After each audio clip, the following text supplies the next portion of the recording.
रहिला 40 वर्ष प्रांतर रहिला सेटा माने बे देखिबा मैं जो चित्र मु कहउथिले जेंती यीशु को मिस्र रु अणा गला ठीक सेंती इस्राएल को मिस्र रु अणा गला परे 40 वर्ष करले से माने प्रांतर थिले आ से माने विभिन्न भाबरे परीक्षित हेले बा ईश्वर को परीक्षा कले ईश्वर मध्य से तांको परीक्षा कले आ से भीतर यीशु को मध्य आमे जो देखु 4 अध्याय 1 पदरे यीशु प्रांतर को नितर लेखाई 4:1 रे जेंती इस्राएल प्रांतर मध्य दे 40 वर्ष दे आसुची यीशु ख्रीष्ट मध्य प्रांतर को गले आ से प्रांतर रे कोन हेले 40 दिन से परीक्षित हेले माने इस्राएल रो 40 दिन को 40 वर्ष रे कन्वर्ट कले प्रांतर घुरबा पाए सेटा गणना पुस्तक रे अछि से माने जाइथिले 40 दिन माने किणान देश को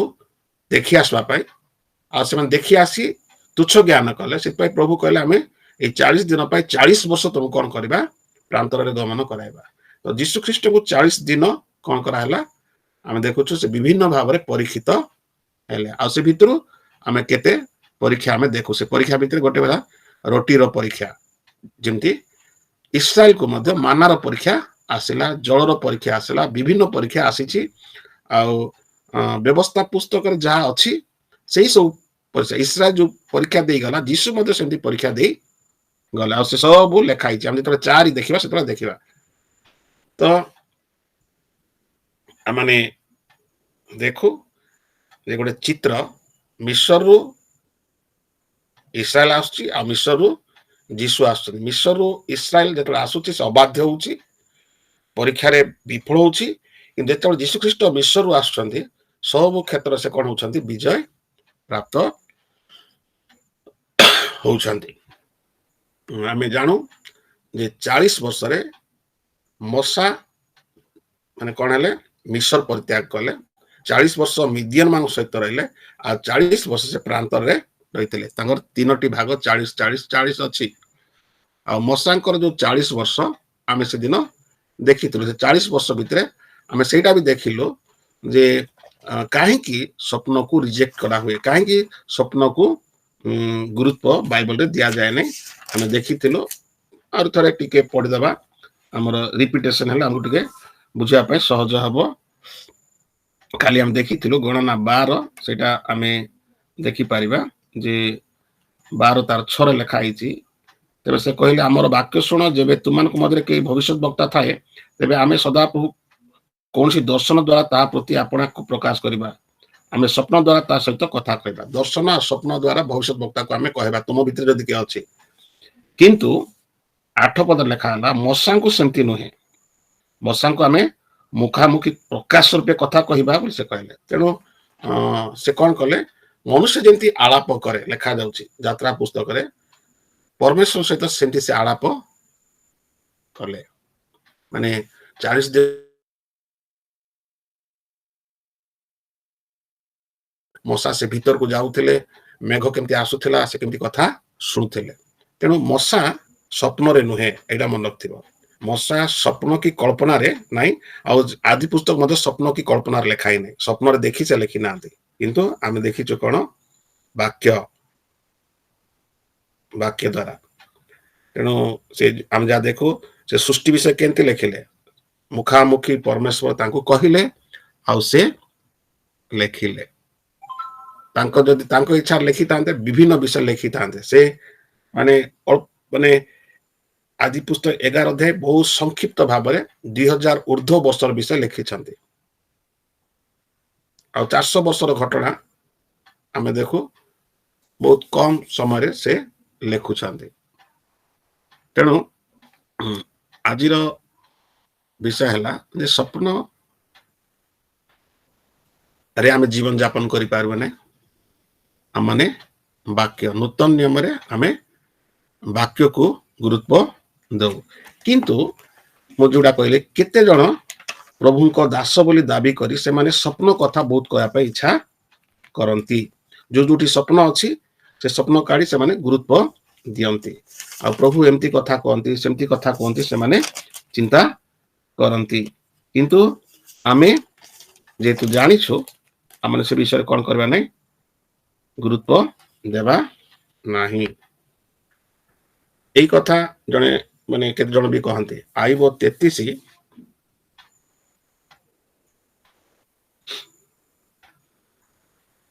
आईब 33 तार 14 15 पड़ जावा।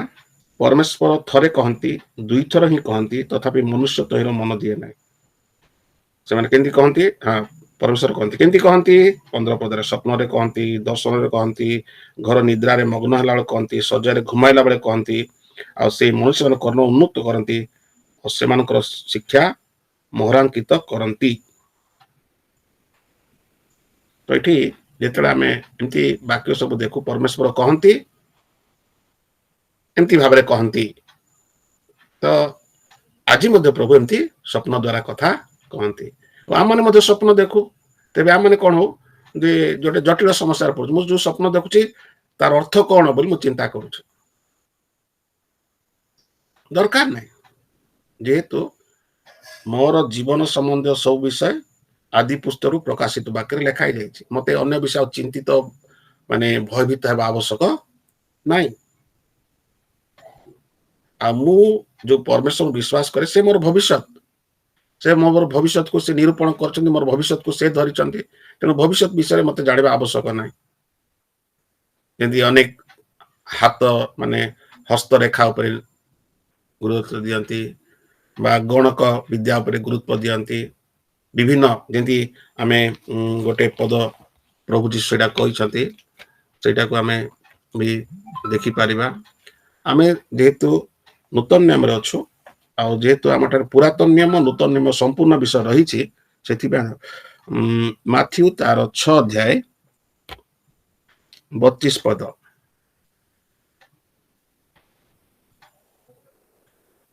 माथ्यू 6 तार 32 से लिखा जाउछि कारण विजाति माने एई सब विषय खोजी बुलंती माने जदि एई मंदिर रे हला नै आ गोटे मंदिर को जिबे जदि एठी एई लोक पाखरे हला नै आ गोटे लोक पाखरे जिबे खोजुथबे से माने कोठी गले किछ हे जिवो कि काळे विज्ञान जुगरे अज्ञान कार्य बा विश्वास जुगरे अविश्वास बा अंधविश्वास रो काम। तो इतला प्रभु कहले विजाति माने सब खोज बुलंती किंतु तमे कौन करिवो 33 मदर कहले तुमे तांको राज्य धार्मिकता खोज अन्वेषण कर से माने सेटा खोजंती कौन पिंदिबा कौन खाइबा कौन हेबो मोर भविष्य केंती हेबो से सेटा खोजी बुलंती किंतु आमे खोजिबा नै बा स्वप्न रे सेटा आमे अर्थ देखिया जीवा नै। आम पाखरे वास्तव प्रकृत सत्य वाक्य रही मुझे कहीं कहूँ आज वाक्य को अनेक गुरुत्व दियंती ना आ वाक्य खंड वाक्य कहवाई समस्ते खंड वाक्य आम मैंने शुणी अनेक समय उत्साहित हो जाओ कि से खंड वाक्यर कौन यथार्थता मूल्य भी न थाए प्रसंग अनुसार कहवा मत गत वर्ष गुड फ्राइडे मत डाकी कहले जीशुंकर विचार विषय कह केते थर जीशु विचारित मुझे सब कहीदेली कहीहब किंतु सेगुड़ा किसी लाभ हम ना जाना विषय से ज्ञान विषय जीशुंकर सप्तवाणी केते थर शुणे सप्तवाणी सप्तम बाणी शुणला परे अष्टम बाणी कौन शुणवे ना नववाणी शुणवे ना माने लोक माने चाहिदा अनुसार वक्ता बुलुछंती आ लोक माने से चाहिदा मेंटाइबा जो डिमांड अच्छी क्षुधा अच्छी। तो आज कौन होची मंडली ऋतु रे घुरुची दुख भोग काल रे मंडली अच्छी जोड़ा कि बाइबल रे नहीं बाइबल नथिले मते आमे गुरुत्व दउछु देवा द्वारा आमे कोन ईश्वरंकर वाक्य को तुच्छ ज्ञान करू कि सेति मु ए जो 2 अध्याय रे स्वप्न को गुरुत्व दउछि स्वप्न वास्तव विषय नुहे स्वप्न कौन हुए देखी आमे देखू भूली जाओ ईश्वर ठार से आसी न थाए आम पाखे ईश्वर ठारू निर्गत एटा ईश्वर मुख निर्गत वाक्य अच्छी अन्य घर कहले ईश्वर निष्पषित वाक्य आम पाखे अच्छी बाइबल ईश्वर मुख निष्पषित वाक्य यहाँ ईश्वर ठारू आसी मनुष्य ठारू आसी ना आम यहाँ बुझापी आउर गोटे पुस्तक ना आवश्यक ना यहाँ पढ़ी बुझी पारू पवित्र आत्मा दिखाई आमको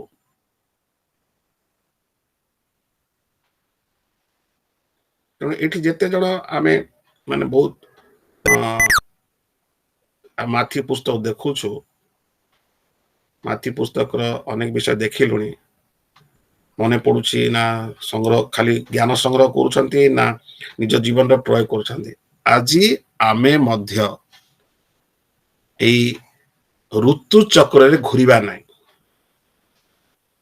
यीशुकर जन्म ठारू आरंभ करी स्वर्गारोहण आ पेंटिकस्ट पर्यंत आमे माने जीवा नहीं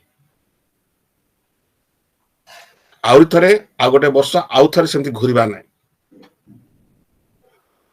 जेहेतु एगुड़ाक बाइबलीय नुहे बाइबल आधारित नुहे आउ के जदि नहीं नहीं किसी असुविधा नहीं कले किसी हेब नहीं जदि कले किसी हेब नहीं बाइबल लिखाई नहीं कले किसी हेब नहीं तो करथा से जुक्ति जेहेतु बाइबल रे नहीं बाइबल वाक्य नहीं प्रचार करवा शिक्षा देवा सेटा रही तेणु विभिन्न भाव रे प्रभु कथा कहती आज भी कहती मु बसी थी आ प्रभु मते कहले नाई प्रभु आउ कथा सेमती कहबे नाई जेमती जेतिकी कथा कहवा कथा आदि पुस्तक रु प्रकाशित वाक्य से कहि देइछन्ती सेइथु ही हमन कथा कहबे आ व्यतीत यदि के कहवा इच्छा कर भ्रांत शिक्षक आज बहुत अस्तव्यस्त कौन कहबी तापरे प्रभु मते कहले एटा कहवा पाई से कहीं से अस्तव्यस्त होता मैं जानी पार नहीं जिते लोक मैंने प्रस्तुत न था अस्तव्यस्त ही कथा कहती आ से वाक्य शुणा आवश्यक ना आदि पुस्तक प्रकाशित वाक्य प्रभुଙ୍କର वाक्य जोटा हेले कहि हबो से कहीं अस्तव्यस्त होतला कहीं व्याकुल होतला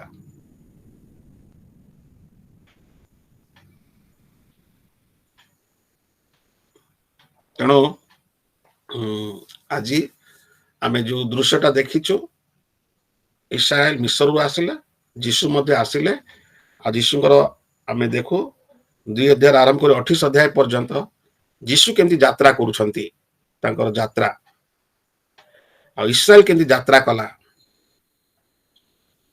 इस्राएल समस्त यात्रा करी मन रखथिबो प्रांतर रे समस्त मले जीशु यात्रा कले मृत्युवरण कले किंतु पुनरुत्थित हेले डिफरेंस ता सेटा जानिबा खबो आम जीशु भिन्न पृथक अनन्य अद्वितीय से अलगा से सेटा प्रभु जणाई देले मोर पुत्र क्वेश्चन पचारे बिटे की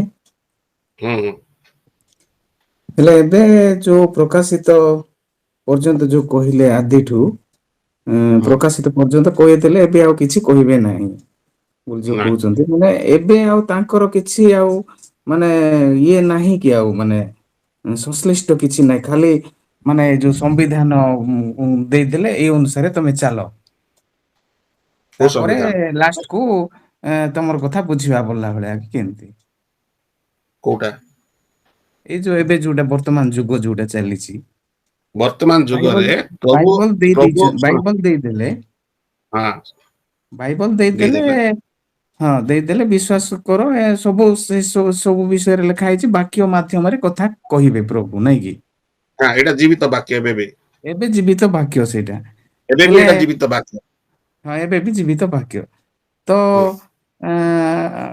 एबे ए माध्यम रे ही एबे चलीबार अछि आर लास्ट को विचारित होबा पड़िबो विचारित विषय हमें देखा गोटे दिन जेहेतु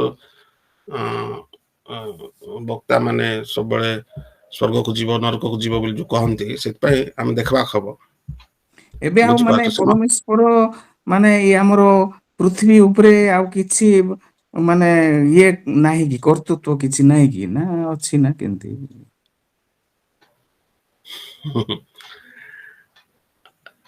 ତମେ ପଢିଲ ପରା ଏବେ ପ୍ରଭୁ ଯୀଶୁଙ୍କର କାମ କଣ? ପିତାଙ୍କ ଦକ୍ଷିଣ ହସ୍ତରେ ବସିଛନ୍ତି, ପ୍ରାର୍ଥନା କରୁଛନ୍ତି। ଆଉ ଗୋଟେ ବଡ କାମ ଘଟୁଛି କଣ? ତାଙ୍କର ଶତ୍ରୁ ମାନେ ତାଙ୍କର ପାଦ ପୀଠ ହଉଛନ୍ତି। ମୁଇଁ ଗୋଟେ ଶତ୍ରୁ ଥିଲି, ଈଶ୍ୱରଙ୍କ ଠାରୁ ବିଚ୍ଛିନ୍ନ ହେଇଥିଲି। ମୁଇଁ ସୁସମାଚାର ଶୁଣିଲି ଆଉ ମୁଁ ଆସିଲି।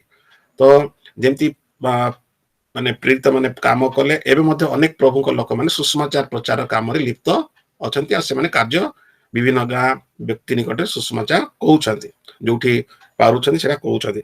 ତ ସେଇଟା ପ୍ରଭୁ କରୁଛନ୍ତି। ସେ କାମ ସେ କରୁଛନ୍ତି, ବନ୍ଦ କରୁନାହାନ୍ତି। ସୁସମାଚାର ପ୍ରଚାର କାମଟା ଯୋଉ ଲେଖା ହେଲା, ଦେଖ ଯୁଗାନ୍ତ ପର୍ଯ୍ୟନ୍ତ ମୁଁ ଅଛି। ମାନେ ଯୋଉ କାମ ସମସ୍ତ ଜାତି ନିକଟ ଯିବାକୁ ହବ, ଖାଲି ପ୍ରେରିତ ଯୁଗରେ ହେଲା ନାଇଁ, ଯୁଗ ଅନ୍ତ ପର୍ଯ୍ୟନ୍ତ ସେ କାମ ଚାଲିଥିବ। ଆଉ ସେ ହେଲେ କାମ ସେ ପରମେଶ୍ୱର, କରୁଛନ୍ତି। ହଁ ପରମେଶ୍ୱର କରୁଛନ୍ତି ମାନେ ଆତ୍ମାଙ୍କ ଦ୍ଵାରା କରୁଛନ୍ତି ନା ଖାଲି ବାକ୍ୟ ମାଧ୍ୟମରେ କରୁଛନ୍ତି? ବାକ୍ୟ ଆହୁରି କହିଲ ପରା, ଯୋଉ ବାକ୍ୟ ଆମେ ପଢୁଛୁ ସେଟା ହଁ ଆତ୍ମାଙ୍କ ଦ୍ଵାରା ଲେଖା ହେଇଛି ନା ନାଇଁ? ହଁ ହଁ ହଁ। ତ ଆତ୍ମାଙ୍କ ଦ୍ଵାରା ଲେଖା ହେଇଛି। ତ ଏବେ ଆମେ ଯେତେବେଳେ ବାଇବଲ ପଢୁଛୁ, ବାଇବଲରୁ ହିଁ ଆତ୍ମା ମାନଙ୍କୁ ଜଣାନ୍ତି, ଆମକୁ ଜଣାଇ ଦିଅନ୍ତି। ମାନେ ଆଉ ନୂଆ କଥା କହିବେ ନାହିଁ। ମନେକର ବାପ୍ତିସ୍ମ ନିଅ ବୋଲି ଲେଖା ହେଇଛି, ଲେଖା ହେଇଛି ନା ନାଇଁ? ହଁ ହଁ ହଁ। ତ କେତେ ଲୋକ କହନ୍ତି ପ୍ରଭୁ ମତେ କହିଲେ ସ୍ୱପ୍ନରେ ତମେ ବାପ୍ତିସ୍ମ ନିଅ, ସେଥିପାଇଁ ବି ବାପ୍ତିସ୍ମ ନଉଛି ହେଲା। ହଁ। ତ ତାର ଯଥାର୍ଥତା କିଛି ନାହିଁ।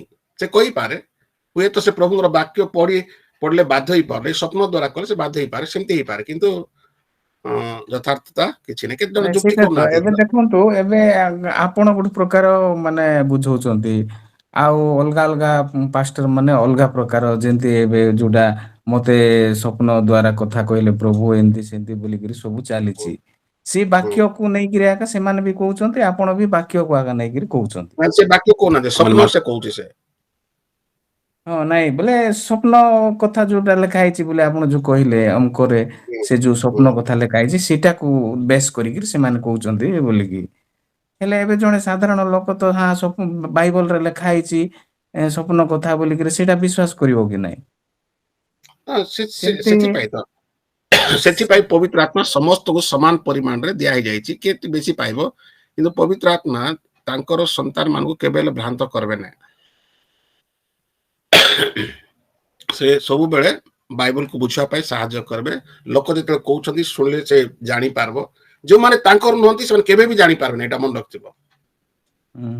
ଯେଉଁମାନେ ଏପର୍ଯ୍ୟନ୍ତ ପ୍ରଭୁଙ୍କର ହେଇନାହାନ୍ତି, ବାଇବଲ ଧରୁଛନ୍ତି, ପ୍ରାର୍ଥନା ଯାଉଛନ୍ତି, ସବୁ କରୁଛନ୍ତି, କିନ୍ତୁ ସେମାନେ ପ୍ରଭୁଙ୍କର ହେଇନାହାନ୍ତି। ସେମାନେ କହୁଛନ୍ତି ମୁଁ ପ୍ରଭୁ ବିଶ୍ୱାସ କରୁଛି, କିନ୍ତୁ ପ୍ରଭୁ ସେମାନଙ୍କୁ ବିଶ୍ୱାସ କରୁନାହାନ୍ତି। ଅନ୍ୟ ଭାବରେ ସେମାନେ କହୁଛନ୍ତି ମୁଁ ପ୍ରଭୁଙ୍କୁ ଗ୍ରହଣ କଲି, ପ୍ରଭୁ ସେମାନେ ଗ୍ରହଣ କରୁନାହାନ୍ତି। ଯଦି ପ୍ରଭୁ ମୋ ପାଇଁ ମରିଗଲେ, କିନ୍ତୁ ବୋଲି କହିବି, କିନ୍ତୁ ମୁଁ ପ୍ରଭୁଙ୍କ ପାଇଁ ମାନେ ମୋ ପାଇଁ ପାପ, ପ୍ରଭୁ ମୋର ପାପ ପାଇଁ ମଲେ, କିନ୍ତୁ ମୁଁ ପାପ ପାଇଁ ମରି ନାହିଁ। ମାନେ ଏଇ ଯୋଉ ସତ୍ୟତା ଗୁଡାକ ଅଛି, ଗୋଟେ ପଟ ଅଛି, ଆଉ ଗୋଟେ ପଟ ସତ୍ୟତା ଜାଣିନାହାନ୍ତି। ଆଉ ଏଥିରେ ଏଇଟା ସେଇ ଲୋକମାନଙ୍କର ମାନେ କଣ, ପାଳକ ମାନଙ୍କର ଆମେ ଦେଖୁ, ପାଳକ ମାନେ ସେ ଶିକ୍ଷା ଦେବା ପାଇଁ ଇଚ୍ଛା କରୁନାହାନ୍ତି। ସମସ୍ତ ଶିକ୍ଷା ଦେବା ପାଇଁ ଇଚ୍ଛା କରୁନାହାନ୍ତି।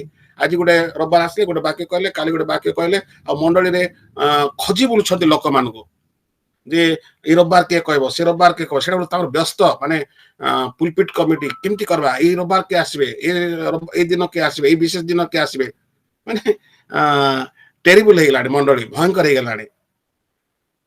ଆଉ ଲୋକମାନେ ବି ସେମିତି ହିଁ ଚାଲୁଛନ୍ତି। ତାପରେ ହଉ ନହେଲେ ଗୋଟେ ମିଟିଂ କରିବା ଯୋଉଠିକି ଆମେ ଉଦ୍ଦୀପନା ପାଇବୁ, ସେମିତି ଚଲେଇଛନ୍ତି ସେମାନେ। ତ ତାଙ୍କୁ ଆମେ କିଛି କହିହବ ନାହିଁ। ଏବେ ତମେ ଜାଣିଲ, ଏବେ ତମେ ଜାଣୁଛ, ତମର କର୍ତ୍ତବ୍ୟ ଅନ୍ୟମାନଙ୍କୁ ଜଣାଇବା ବିଷୟରେ। ତମେ ନୀରବ ହେଇଗଲେ ଅନ୍ୟମାନେ ଜାଣିପାରିବେ ନାହିଁ। ମୁଁ ଗୋଟେ ପ୍ରକାର କହିଲି ନାହିଁ, ମୁଁ ବାଇବଲରେ ଲେଖାଇବା ବିଷୟ କହିଲି। ସେମାନେ ବାଇବଲ ବିଷୟରେ ଲେଖା କହିଲେ, କିଏ କହିଲେ ମତେ କୁହ? କିଏ କହୁଛନ୍ତି ଯେ ମାନେ ଆଦି ପୁସ୍ତକରୁ ପ୍ରକାଶିତ ବାକ୍ୟ ବ୍ୟତୀତ ଆହୁରି କିଛି ପୁସ୍ତକ ଅଛି ବୋଲି କହୁଛନ୍ତି କି? ବା ମତେ ପ୍ରଭୁ କଥା କହିଲେ ଯୋଉଟା କହୁଛନ୍ତି ସେଟା ବାଇବଲ ଆକ୍ସେପ୍ଟ କରୁଛି କି?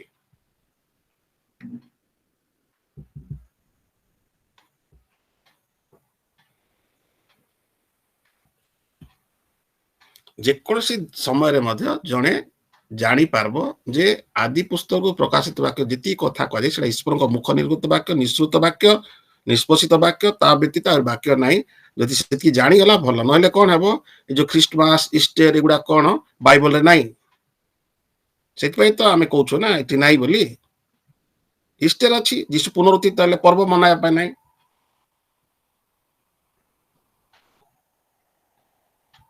ତେଣୁ ତମେ ଯୋଉଟା କହୁଛ ଠିକ କହୁଛ, ଯେ ମୁଁ ଗୋଟେ ପ୍ରକାର କହିବି, ଆଉ ଜଣେ ଗୋଟେ ପ୍ରକାର କହିବ, କିନ୍ତୁ ତମ ଭିତରେ ଏବେ ଅଛି, ତମେ ନିରୂପଣ କରିବ ଯେଟା ବାକ୍ୟରେ ଅଛି କି ନାହିଁ। କାହିଁକି କୁହାହେଲା ତିନିଟା ଜାଗାରେ ପ୍ରଭୁ ଇଏ କଲେ, ମାନେ ଗୋଟେ ହେଲା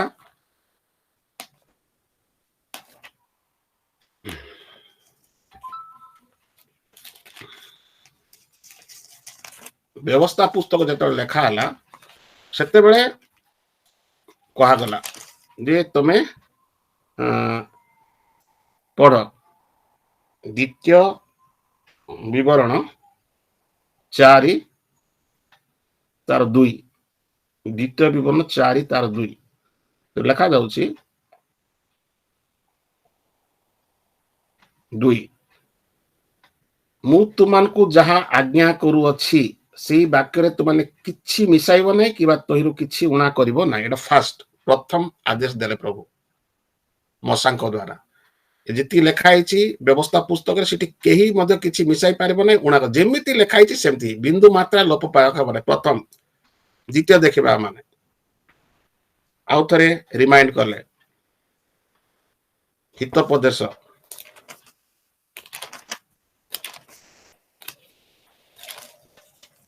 30, ହିତୋପଦେଶ 30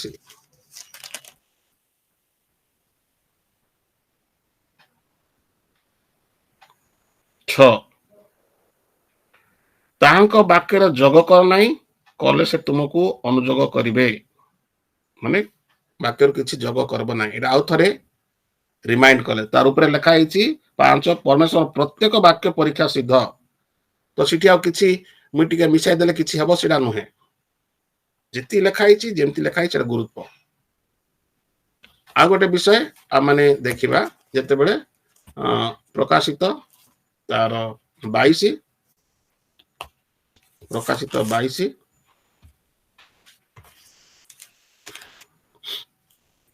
18, ଯେଉଁମାନେ ଏଇ ପୁସ୍ତକର ଭାବାଣୀ ଶ୍ରବଣ କରନ୍ତି, ପ୍ରତ୍ୟେକ ଜଣ ମୁଁ ସାକ୍ଷ୍ୟ ଦେଇ କହୁଅଛି, କେହି ଯଦି ଏଇ ସବୁ ସମୟରେ କିଛି ଯୋଗ କରେ ତେବେ ଏଇ ପୁସ୍ତକରେ ଲିଖିତ କ୍ଲେଶ ଗୁଡିକ ଈଶ୍ୱର ତା ପ୍ରତି ଘଟାଇବେ। ପୁଣି କେହି ଯଦି ଏଇ ଭାବାଣୀ ପୁସ୍ତକ କୌଣସି ବାକ୍ୟ ଲୋପ କରେ ତେବେ ଈଶ୍ୱର ଏଇ ପୁସ୍ତକରେ ଲିଖିତ ଜୀବନ ବୃକ୍ଷ ଓ ପବିତ୍ର ନଗର ତାର ଅଂଶ ଲୋପ କରିବେ। ତ ଲେଖା ଯାଉଛି ଯୋଗ କରିବା ବା ଲୋପ କରିବା। ଏଇଟା ଲାଷ୍ଟ, ମାନେ ପ୍ରକାଶିତ ପୁସ୍ତକର ଶେଷରେ ଯେତେ ଲେଖା ହେଇଗଲା, ସେଥିପାଇଁ ଆର ପରେ ଯେତେ ଭଲ ଭଲ ପୁସ୍ତକ ଲେଖା ହେଇଥିଲେ ମଧ୍ୟ ଏଠି ଏଡ ହେଇପାରିଲା ନାହିଁ।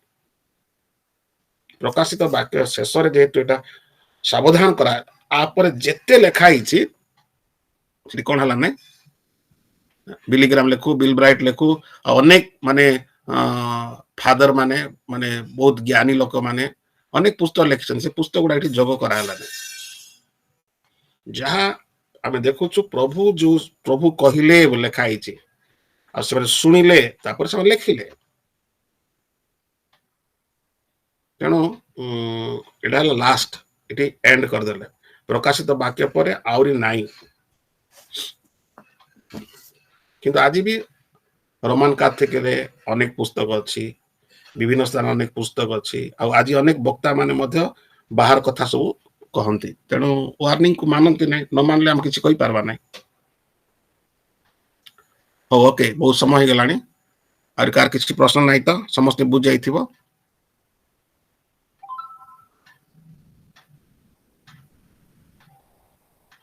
କମଳ, ଆଜ୍ଞା। ସନ୍ଦେହ ଅଛି ବୋଲି କାଲି ପଚାରବ ହେଲା। ହଁ ହଁ, ଠିକ ଅଛି ଠିକ ଅଛି। ସନ୍ଦେହ ଯଦି ଅଛି, ଏଟା ହେଲା ଏତି 3ଟା ପ୍ଲେସରେ ବାଇବଲରେ 3ଟା ଜାଗାରେ ଏମିତି ଦିଆଯାଇଛି, ତମେ ଯୋଗ କରିବ ନାହିଁ କି ବିଯୋଗ କରିବ ନାହିଁ, ଉଣା କରିବ ନାହିଁ। ଓକେ, ତ ପ୍ରଭୁ ଆମ ସମସ୍ତଙ୍କୁ ସାହାଯ୍ୟ କରନ୍ତୁ। ଆମେନ୍।